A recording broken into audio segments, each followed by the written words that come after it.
Grabe, napakaganda ng view. Hindi ko napapansin to pag pumupunta kami dito. Ganito pala kaganda rito.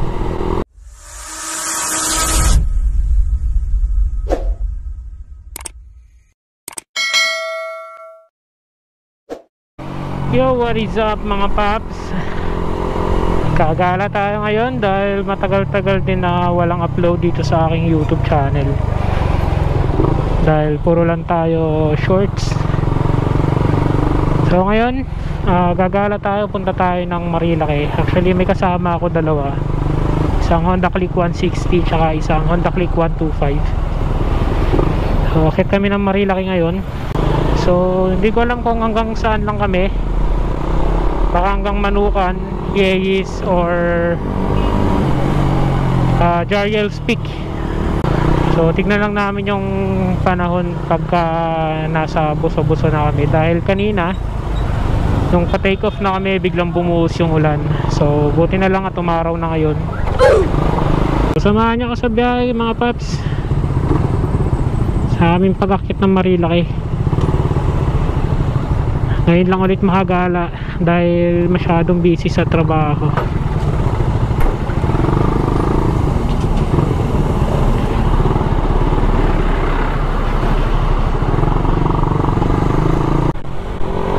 Sana ganito rin yung panahon sa Marilaki. Saktuhan lang. Minsan na nga lang gagala tapos uulanin pa.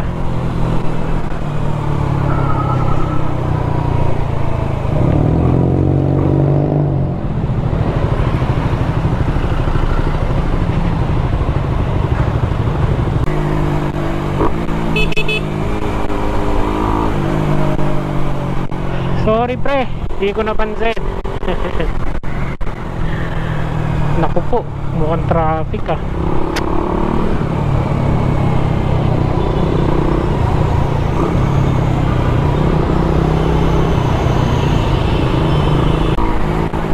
Makalagpas na rin tayo sa mga traffic.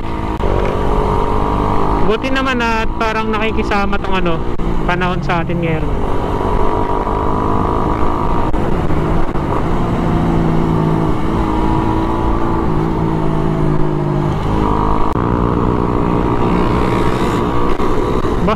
Lalakas ah.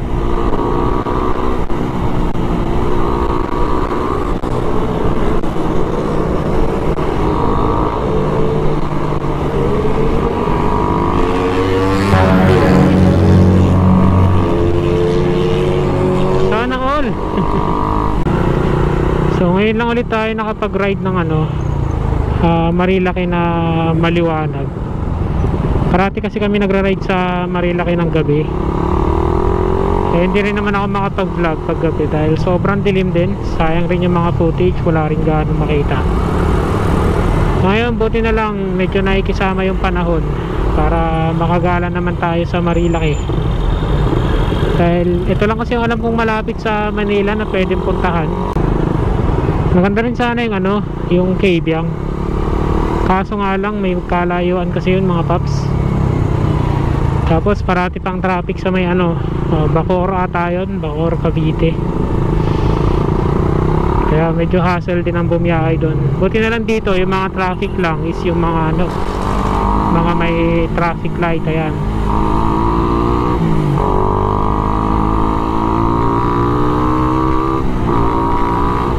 Wala yung mga kasama ko. Marilaki na lang tayo. Ayan. Hindi naman siya nakakasawa dahil nature, tapos malamig pa.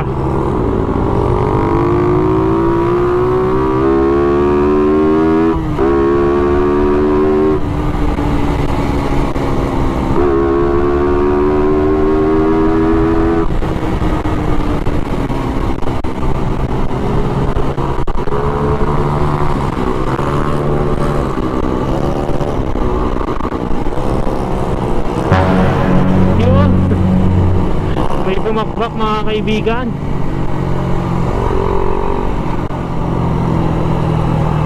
Kaya pala medyo matraffic dito mga paps. Inaayos yung kalsada. Halos 2 lanes lang yung nagagamit. Ay naka, sana naman wag umulan. Minsan na nga lang tayo gumala eh, ayaw pa tayo pagbigyan ng panahon. Siguro hanggang Yeyis lang kami mga paps.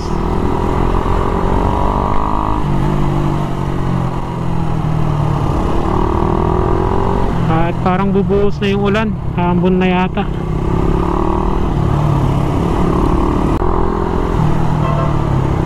Naku, ayun na nga, bubuhos na nga yung ulan.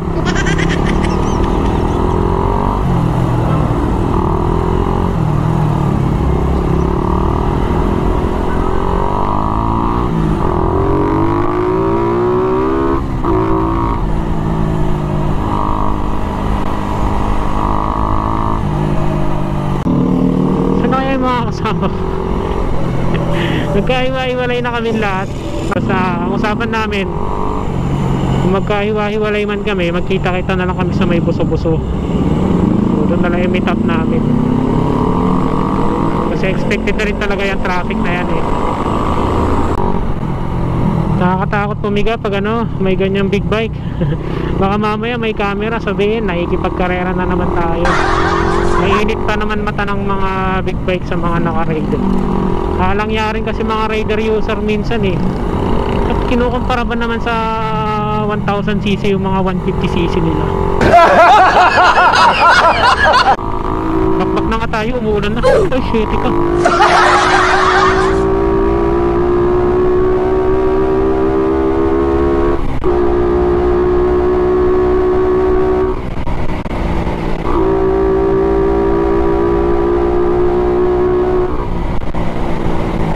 So ayun mga paps, nag-usap kami ano na lang, Yais na lang ang pupuntahan namin.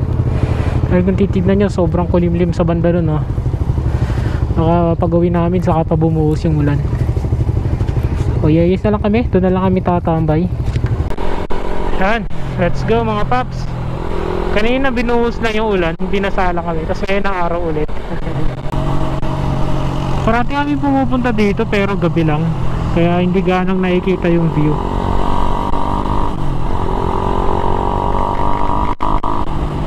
So ngayon lang ulit tayo nakapunta ng ano, Maliwanag. At ngayon lang din ako makakapag-upload ulit dito sa aking YouTube.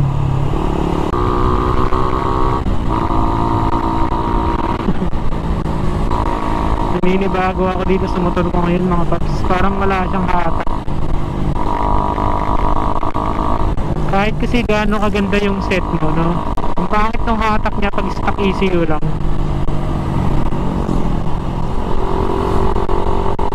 Ibang iba siya pag sinalpa ko yung remap ECU ko.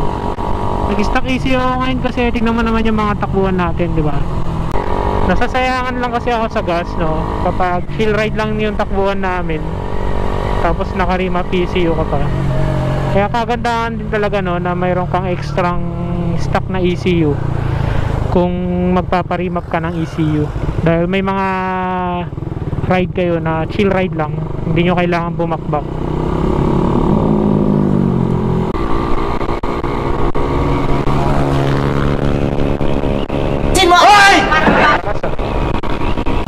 Tumitingin-tingin pa sa likod eh.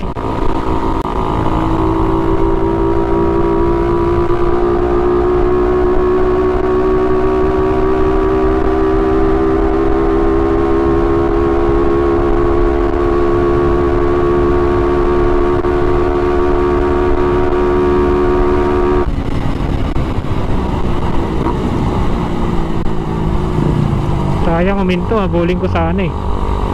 Ano tayo ngayon eh, marupok tayo ngayon.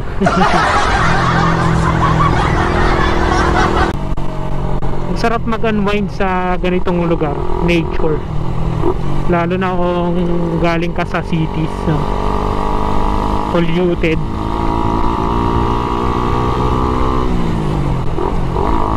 Tapos pupunta ka sa gantong lugar na presko ang hangin.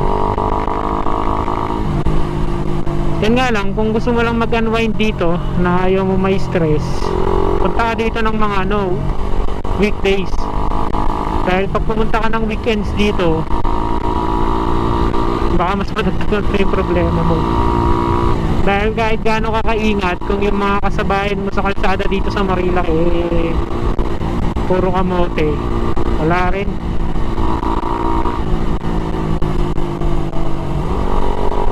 Kaya kung weekdays ka pupunta dito, ganito lang, kalmado, di ba?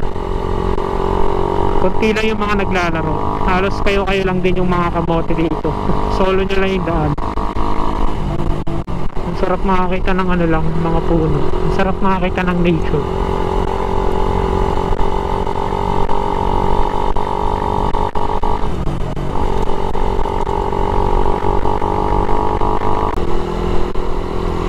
Palo Alto.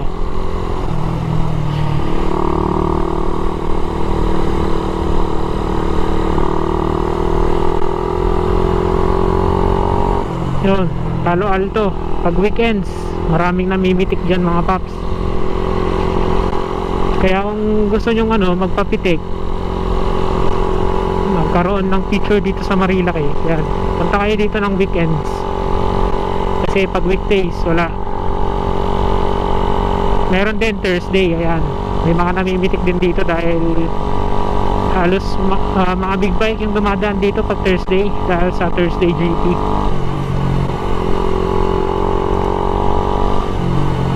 Lamig. Nangangalay yung kamay ko.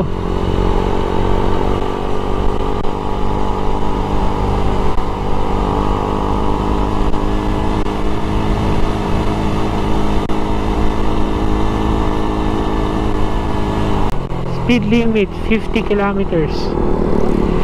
Yan, 34 lang tayo. Pasok na pasok tayo sa speed limit. Dito natatakot ng mga kasama ko eh. Kasi parang daw, nangihina daw yung motor mo dito. Kayo ba, mga paps? Pag dumadaan ba kayo dito, nangihina rin yung motor nyo? Dito sila natatakot eh.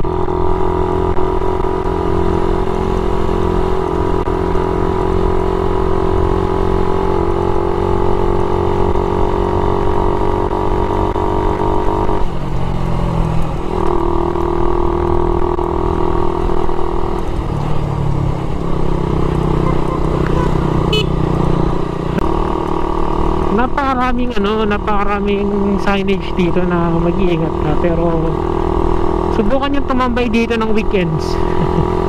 Tapos bilangin nyo kung ilang aksidente ang nangyayari.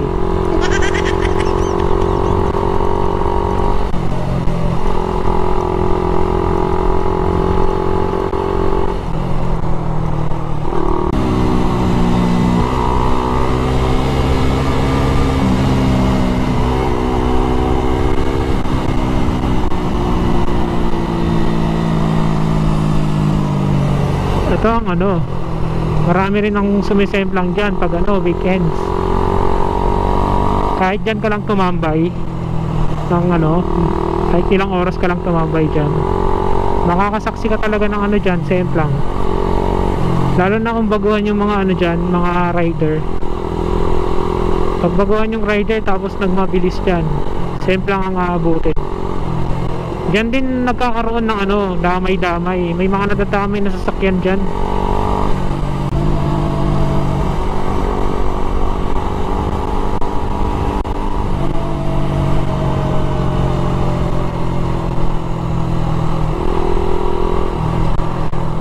Napakaganda ng nature. Eto mga paps, isa rin to sa accident prone area, ang Devil's Corner. Dahil sabi nila malademonyo daw yung dito, itong kurbada na to. Kaya kung baguhan ka dyan, magmabagal ka lang, wala namang problema sa mabagal na takbo eh, diba? Basta safe tayo. Gusto lang kasi nung iba na magkaroon ng pitik, magandang banking.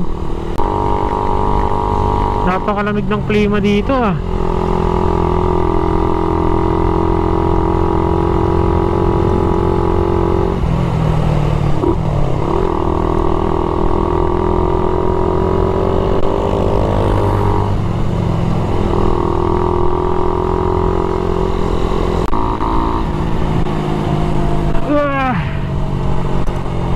Alamig. Naka-jacket na ako pero nilalamig pa rin ako. Naku po, yan na naman, bubuhos na naman ang ulan. Paabuti mo muna kami ng Yeyis.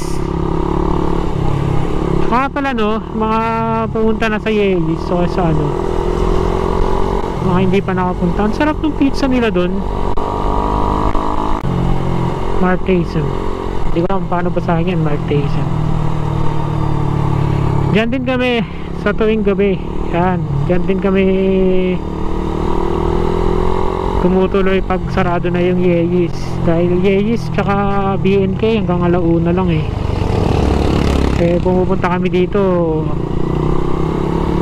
lagpas alauna na minsan, kaya doon na lang kami sa Martesian. Ewan ko paano bigkasin yun.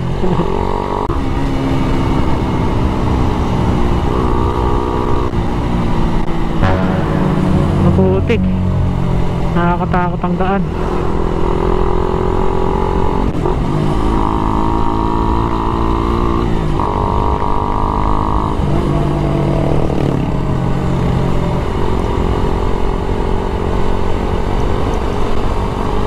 Yun no, grabe, napakaganda ng view. Hindi ko napapansin to pag pumupunta kami dito. Ganito pala kaganda rito.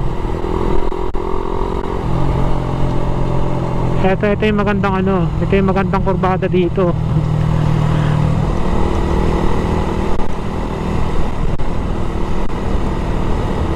Kasi nakakatakot, maputik.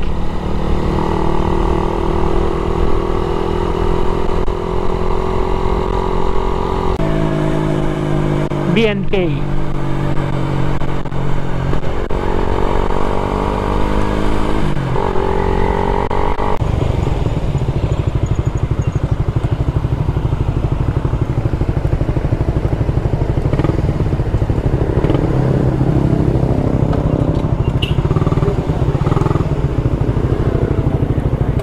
I know you told your friend you're not okay, and tell me what's wrong. Yung mga pre, pauwi na kami at ayan o, kung nakikita yung kalangitan parang uulan na.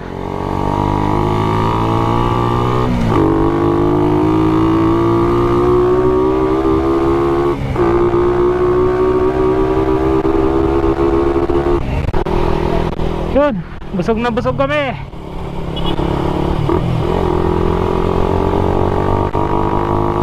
Nga lang, kailangan namin magmadali para hindi kami abutan ng ulan.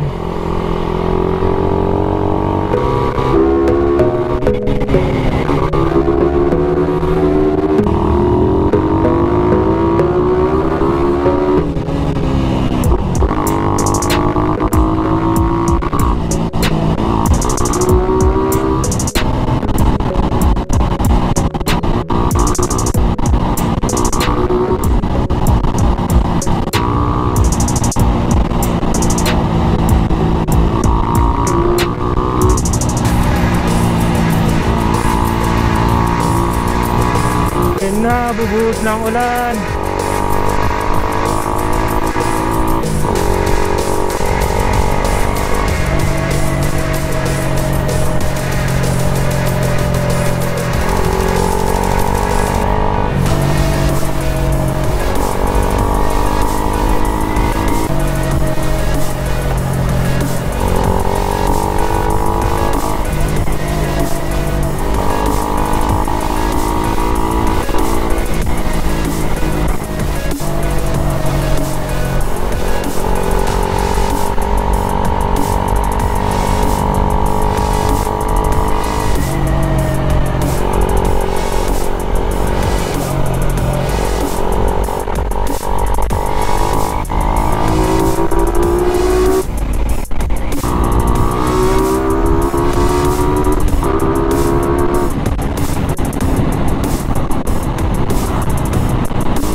Mga paps, ayun yung biyahe namin dito sa Marilaki. Maganda bumiyahe pag weekdays, no? Lalo na pag ayaw mong magkaroon ng kasabay na mga kamote sa daan. Kung gusto mo na ikaw lang yung kamote tumatakbo doon, maganda pumunta pag weekdays. Solong solo niya yung daan. Sarap, parang na-refresh ako doon. Napaka-fresh ko ng hangin. Presko ng hangin, ang presko sa mata yung tanawin, di ba? So ayun, maraming salamat sa panonood. Maraming salamat kung umabot kayo sa part ng video na to mga paps. Matatagalan na ata ulit bago ulit ako makapag-upload. Pero sa next upload ko, yan, long ride na talaga pupuntahan natin mga paps. So maraming salamat sa panonood. Sana huwag niyong kalimutang mag-like, mag-comment at pa-subscribe na rin dito sa aking YouTube channel mga paps. Hanggang sa muli, peace out.